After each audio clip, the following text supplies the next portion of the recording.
All right, hey everybody, welcome to this week's client support webinar. Great to have everybody here. Great turnout as usual today, so very, very good. Jean, before I get going, you want to make any quick announcements? Well, I just want to welcome everybody, and if you can hear the audio and see the webinar screen, do me a big favor and just type a hello in the questions area. That lets us know that all the technology is working. And just a shout out to James, or actually Jim Blue. Good to see you here. Just want to check to see if you need help with any of your software.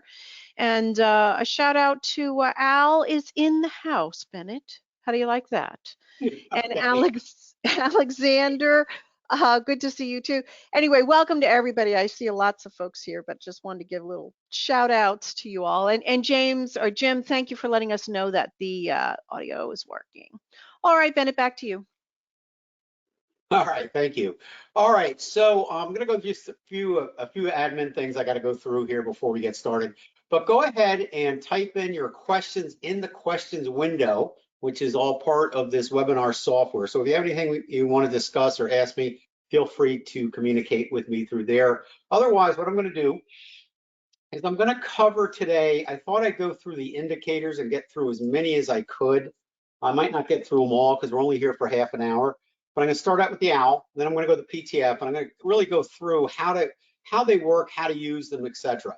So we'll see how many we get through, and I'll go through as many as I can within the half an hour. All right, let me get going here and go through our disclaimer here on the risks involved in trading. We also want you to know that past performance does not guarantee future performance. We deal in a realm of probability, so no guarantees, of course. But you do need to use risk capital when you trade the markets. Makes it a lot less stressful. And also to check with your financial advisor or whoever manages your money. Be sure what we talk about here relates to you, if it's suitable for you. There's a lot of factors that come into play. And then finally, we want you to please know how to do risk control, which basically means calculating the number of contracts if you're a futures trader, or the number of shares if you're a stock trader, to use when you enter a trade, because that determines what your loss is going to be, right? And then that's going to determine, further be compounded, about where your stop is. So we have a way in which we formulate that, and we use the risk to reward calculator for that, because we also want to know what our risk to reward is for our target zone. So if you need help with that, I've got a variety of books on money management that can do the job for you. The Art of Trading on the far right is our newest book. I'm pretty excited about that one coming out later this year. I'm still putting the final touches on that. I'm trying to make that book as market relevant today as I possibly can. So you're definitely going to want to pick that up. It's going to include a lot of our new software since our last edition came out. So it's going to be very comprehensive, and it is available at, I think, a lower price now, because it is a pre-order price. So you may want to, use the link, or Jeannie can put the link up there for you guys to go ahead to our Amazon page and order that. All right. If you don't like Amazon for whatever reason, you can always go to Barnes & Noble and order it there as well. All right, so let me come out of here. Oh, before I do that, this is our software. So today I just want to focus, we're going to go on, let me get my pointer working here. So I have to start that again. Give me 1 second. Sometimes when I switch webinars, and I was on one earlier today, I always have to restart that. I don't always, but I usually do when it doesn't work. So let's see if that works. Yes, good. Okay, so these are the tools that I'm going to be talking about today and going over. So I'm going to go over the OWL first, the PTF, the TLM, and the ERI. And again, I don't know if I'll get to all of them today, but I'll try to get to them as many as possible. All right, so that's what we're going to be discussing today. And let me come out of here. And there we go. All right, so a little bit on, give me a stock. Somebody give me a stock out there. Let's start with a brand new stock, one I haven't seen before. Give me a stock. Dun, dun, dun, dun. Anybody? All right, like Amazon? Amazon, okay. Let me type that in. Everybody always likes either Amazon or Google. It's either one or the other. All right, so here's Amazon. Okay, so let's open up a weekly chart here. All right. So when we talk about the first indicator called an owl, it's a histogram, which means you have price bars above and below. And when I spread this out, each particular histogram bar correlates to an individual price bar. So you got one price bar here, which is the last, and that correlates to the histogram bar, which is the last one over here.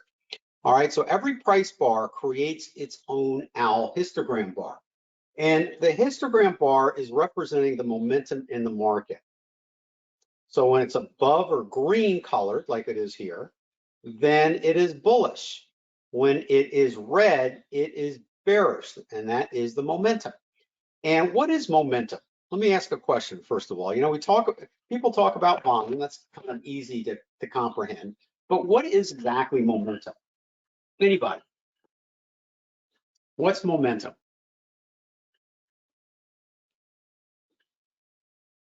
Jim, what do you think momentum is? Jeff, what do you think momentum is? What's momentum? Mark, what do you think momentum is?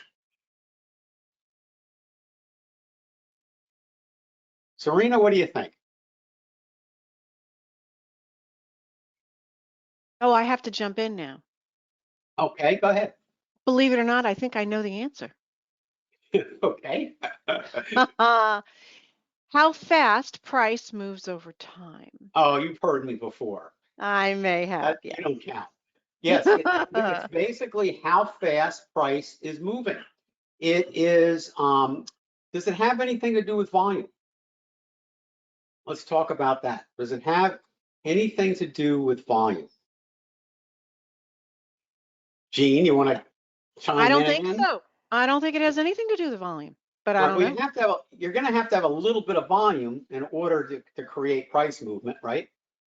Well, that's true. Yes. All So I right, guess so it does have to do with volume. it does have a little to do with volume, but not probably what you think. All right. So let me ask you a question, and let's bring up a whiteboard for this. All right. So when we talk about momentum represents the speed of price, either up, down, or even sideways. Basically, you know, if you have strong momentum to the upside, you'll have price moving like that, right? Now, let me ask you a question. Let's say we had 100 traders, 100 trades that represented this movement, all right, and 0 sellers. Okay, nobody was really selling. Everybody was buying. And so the market maker has to supply the stock and the stock goes up, right? What if you had 10 traders, but you had the same price movement? 0 sellers and everybody was buying.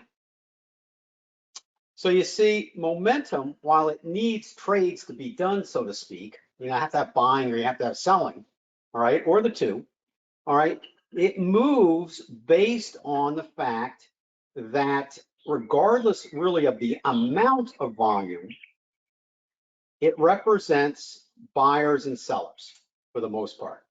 And the faster it goes up, the more buyers you have than sellers.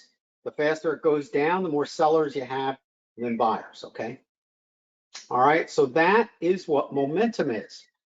Now, what we noticed here, or what I noticed when I started studying Elliott wave, is that 2 things occur during an Elliott wave, okay? The volume goes up, right? But the momentum goes up as well. And I found momentum to be an excellent way to determine when it's the highest. For the most part, you're in an Elliott wave 3 of some degree at that point. Okay, so in this case here, this entire move had the highest momentum. Now notice that the software will also print an Elliott wave 3 here. So it's telling you, you know, what the wave 3 is. Now, a couple things here. The momentum peaked here, but that means it peaked here, but that was not the high. The high was over here. So while wave 3 in this case has the highest momentum, it doesn't mean that the peak of the momentum represents the top of wave 3. okay? Momentum's coming down, which means that price can still go up even if the momentum is bullish but coming down. Because when it's bullish, you still have more buyers than sellers, right? It's just not as strong as it was during the peak. And that is usually the way tops happen, right? You have the bearish divergence near the top. So what happens is you have the strongest momentum in a wave three, but the top of the momentum peak is not always, sometimes it is, but not always the top of wave three. Does everybody got that? That makes sense. So what we did with the owl is we had it look at the strongest momentum and determining whether that momentum is a peak, a bullish one, or a bearish one, and then it draws the wave three on there. Now, the other part of the equation when I designed this thing was that, there's a long-term three, but in some of these corrections, sometimes what happens is you can have a wave three on one of the more impulsive waves of a correction. Interesting, or even a wave one or a wave five. So while it's nice to know that this is a wave three, sometimes we like to trade the corrections or even just the wave five. And maybe it's good to know where the wave three is within those cycles. And so I played around with a lot of numbers and I used fib numbers. And the fib number that worked the best, doesn't always work, but it works more times than not, was going back 144 price bars of history. Okay? So when the system looks for a wave three, it goes back 144 price bars and looks for the highest or lowest peak at that particular point. And so that generated this wave three to the upside here. Now, if you get into a complex correction or something that goes on for more than 144 price bars, then it's going to find whatever wave three it can within those 144 price bars. That's why when you look at a chart, sometimes you'll see a wave three here, okay, but the major three is back here, okay, and that's why, because it's only looking back the current 144 price bars. So then I said, well, geez, maybe we can put a toggle switch on to get rid of the 144 price bars if you kind of want to try to see where the major three is, or at least see the corresponding three based on what you're looking at. So under indicators, and we give this in all the platforms, all right, if you go to the owl, you'll see a little box here called extend wave. Why don't you go there now on your platform and take a look at that? And so if you check box that, and on TradeStation, it might be a true or false type of thing. If you check that box, now it goes back further than 144 price bars. So you can start to see a bigger picture of where wave three is in case there's there's a messy current price activity during a wave four. Okay, so that's kind of the way it looks there. Sometimes, you'll have a huge correction that generates a pretty steep wave three inside one of the impulsive waves, so either inside A or C. Okay, sometimes you get a really big one. So that kind of thing. It goes back, Jim, as far as you really have price activity loaded on your chart. Okay, that's the idea. Now, the other thing too is if you're in a messy correction and you do this three and you see a three here, but it doesn't make any sense, the extend wave should help you there, okay? However, okay, what I always do is every time, like on the scanner, when you scan for wave three, when I look for a wave three, look also at price, okay? When they make sense, bingo, that's a dot that is connected, okay? If it doesn't make sense, then you're probably getting a wave 3 inside a complex or a correction of some type, even on a longer time frame possible. Okay, depends how the price activity looks on the time frame you're looking. All right, any questions on that? Okay, so that is the OWL, the momentum, and how we use it and how it works with Elliott wave. All right, so now the next thing that I played around with is, you know, when you're dealing with trading the pyramids. Okay, when we first came out with the software, it was pyramids only, and basically, you know, the thought was when I created the pyramids is want what the market wants and just follow it up. All right, because the pyramids are pointing in the direction of the trend, and you keep going until you get stopped out. The only problem with doing that all the time is you had to be really good in identifying, making sure the market is trending. Pyramids work great on the trend, all right? However, when the market's going sideways, you don't want to get caught inside a channel going in and getting stopped out, right? All right, so there's a couple filters for that. One is you can simply identify the channel, look at it on the chart, and don't take any pyramids inside the channel, wait for it to break out. Okay, and the scanners can help you with that, because on the turbo scanner, we have a breakout situation on a channel. So you can look and see if that makes sense. Not all the channels are the same, so sometimes, you know, what the scanner may find as a channel may not be long enough or good enough to really classify it as a bona fide trading channel. Okay, but nonetheless, you look at them all and come up with the best one. Now, here comes the OWL again. All right, the OWL indicator, the optimum wave locator.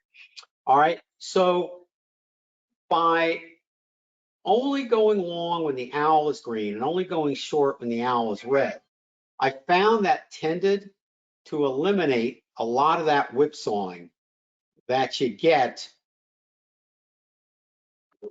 inside a channel.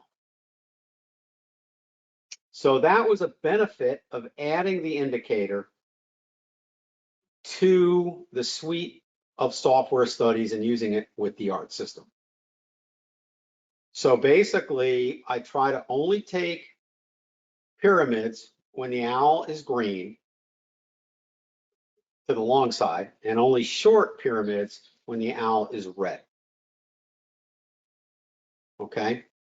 And then finally, another help, of course, in the OWL is just like some other indicators out there, is that when you see divergence, it's like you got bearish divergence here, but you have price going up. So divergence, what divergence means is when the OWL, whenever you hear me use it, it means the OWL is not going in the same direction as price. So price is going up, but the OWL is going down. So what it's saying, think about what it's saying. It's saying, just like we talked about before, okay, the OWL peaked here, so momentum was highest here, all right, but then buying slowed down. It didn't go negative yet, it just slowed down.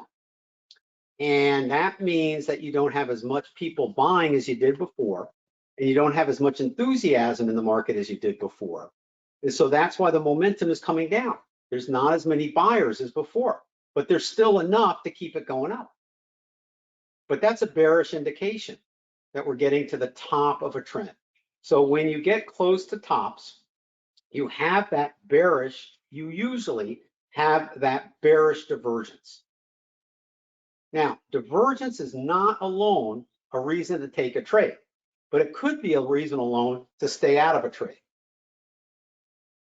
because it indicates usually if you're getting it, you're at the end of the trend, okay? So there you have it. And it may not mean take the short yet, because the market hasn't rolled over yet. Okay, so you got to be careful with divergence. It's a nice tool to use to get an indication of the maturity of the trend and maybe a setup to get ready to go in the opposite direction. But you know, you can also have divergence, can be very persistent. It can last a lot longer than you think, because you can have divergence like we have here, and then you can get divergence that goes on and on and on for quite a while. So it's not a trade trigger alone. It's more of a helpful, one of those dots to connect, if you get what I mean. All right, any questions on the OWL? So that's the OWL. All right, I think I did a good job explaining how that works. Any questions on that? Is that clear? Was that good enough for everybody? Jim, was that okay for you? Terry, what do you think? Al, good? Okay, good.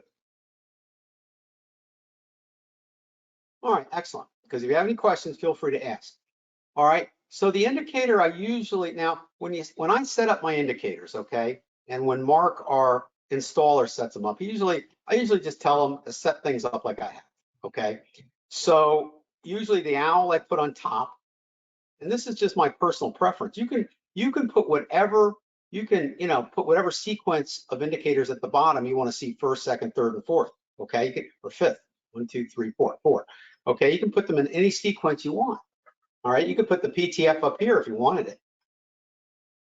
And it doesn't matter if you're using TradeStation, you just move them up or down based on your settings, okay? And I'll just quickly show you here, if you go to indicators, okay, you just move them up or down based on these, up and down right here, up, down. You highlight it and then move it up and down, okay?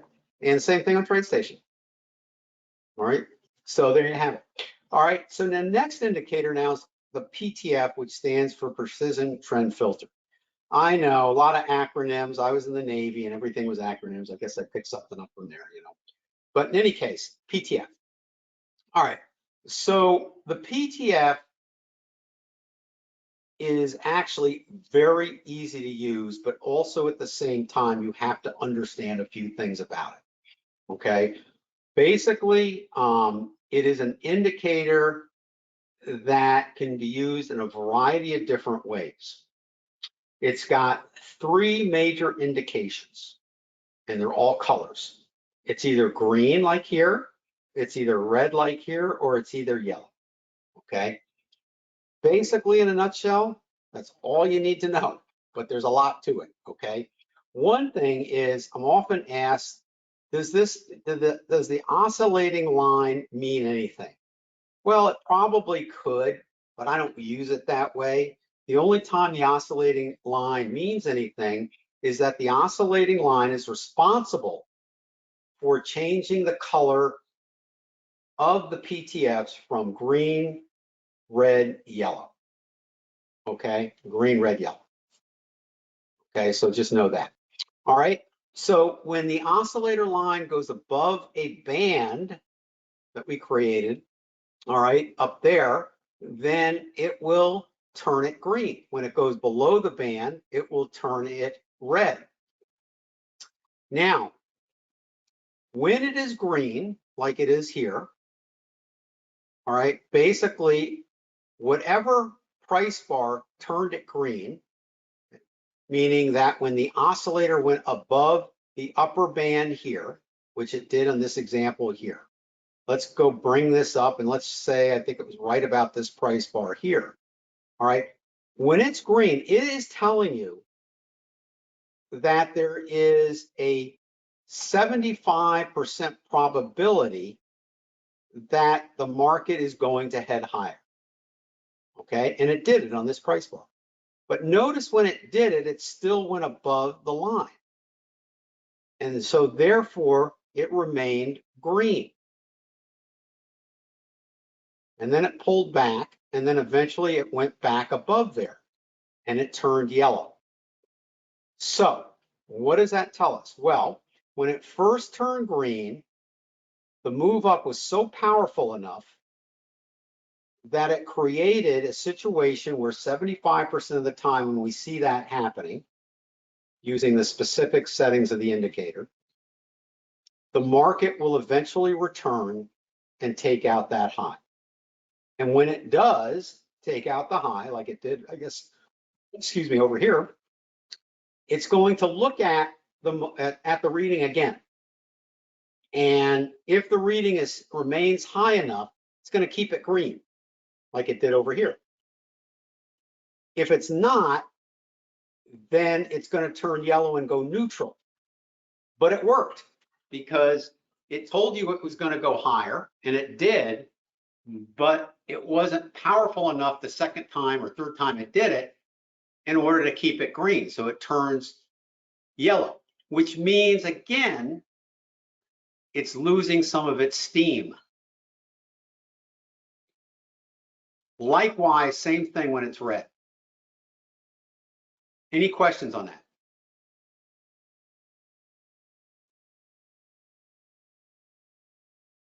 Any questions on that? Okay. Now, whenever you see it turn green to yellow or red to yellow, and it can, it can go green, yellow, and then back to green, or vice versa with the red stuff, okay? Because maybe the second high was reached, it wasn't powerful enough, but then a new surge of buyers came in, drove it green again, and made it more powerful on that move up, so it turned it back to green. Doesn't mean it's not working, it's working perfectly. Now, in this example here on Amazon, the PTF never failed once. And I know that because when it goes from a green to a yellow, like it kept doing here, and even a red to a yellow, all right, that means it worked perfectly every time. When it goes from a solid green to a solid red or a red to a solid green without going through yellow, that means it did not work. And that happens 25% of the time, based on my statistics. And you can test it. I've even had my clients test it. They say, yeah, that's right. Okay. And I know it's right. Okay. So 75% of the time it works, 25% of the time it does not. So based on those stats, do you think that's a pretty good thing to listen to? You betcha. Right? So I listen to the PTF pretty good. And I very rarely take a trade against it.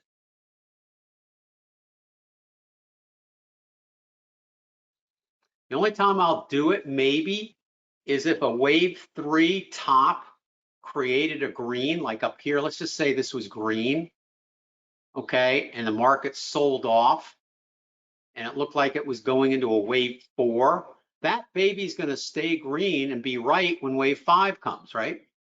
So that's the only time I may trade against it, but I don't like to. So as a normal way of saying things, I like to say I usually don't trade against it. Now, a couple things. What the PTF will not do for you, is it will not tell you when it's going to return. It's not going to tell you if it goes into a major 4 or a major correction before it could return and take out the high. And when I say major, I'm not saying a change in trend, but I'm saying something like an Elliott wave 2 or 4, or a profit taking. It's not going to, and sometimes profit taking can take longer than you think. It may not go down that much, but it may drift sideways for a while. So you may be waiting a long time for it to take out the next high or make the new low. So it's not going to tell you that, but it is going to tell you that 75% of the time, the market's going to return and take out whatever color it's telling you. Do you think that's good to know? You betcha. Because if I'm in a wave 3 to the upside, all right, and I get a green to a yellow like here, and I see bearish divergence, and then I see us taking out this low here, I'm going to dump some of my long positions because that shows me that trend is done. Now, if I think this is going into a 4 because this is going into a 3, I may just scale out, all right, and scale back in here, or I may dump the whole position and come back in. That's trade management, and everybody does it a little differently. But those indicators are helping you make that decision. Is that clear? Any questions on the PTF? So the other way you can use it is you can use it to scalp out. Let's say you get long, in a trend, and the thing goes from green to yellow and you're up 50%, but you think it's going higher because the Elliott wave's not quite done yet, but there's going to be profit taking and the PTF went yellow, so we may have significant profit taking. You may want to scale out there. So I use them sometimes to scale out. Sometimes I wait for a pullback and then go long again if the PTF is green without even knowing the Elliott wave. So if I have sufficient profit, risk to reward, after a big pullback on a bullish PTF, and I scan for that, and you can scan for that using the trade confirmer, you can scan for that using the multiple time frame scanner. So if I scan for that and I find a bullish, for example, PTF, and the profit taking was severe and over, then I have quite a good profit distance to the top of the PTF. I may go long just to make it a scalp trade. And I may not even be sure of the Elliott wave or care, because it's a PTF trade and I know I have a 75% probability of being accurate. The big problem with all scalping trades using the PTF is where are you going to put your stop? Because I can tell you, if we went, let's say the PTF was green here and you just didn't know the Elliott wave and you went long here. If you put your stop here, you always stand the chance of one more bottom stopping you out, PTF remains green and then takes off. So in the final analysis, the PTF was accurate, but stop placement kept you from being profitable. So stop placement becomes crucial if you're going to use the PTF for scalping. And that's why you always have to use risk control no matter what form you're going to use. All right, so I went a little over today, but I really wanted to cover these two today. Next week, I'm going to cover the Trendline Master and how that works. And I thought I'd cover the Emotional Reader Index next week as well, okay? So any questions on the OWL or PTF?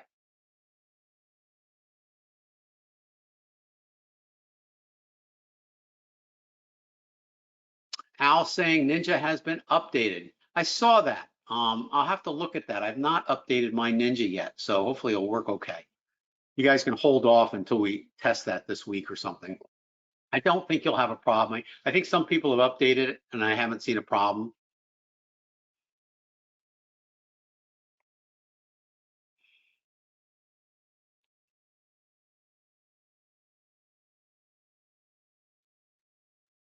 Right, so you got a month, right, Mark?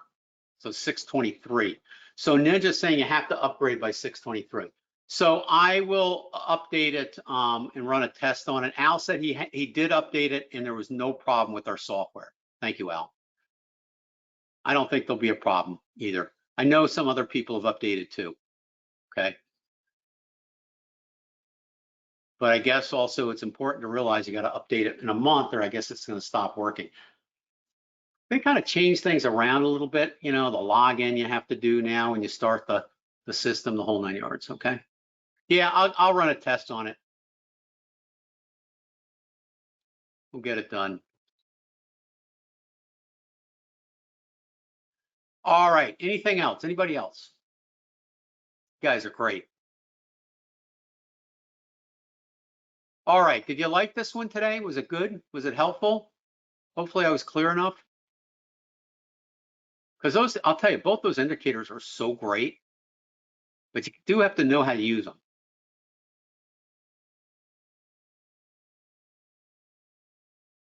And if you have these two indicators alone, you can throw away MACD, you can throw away half the other stuff you're probably using. No kidding.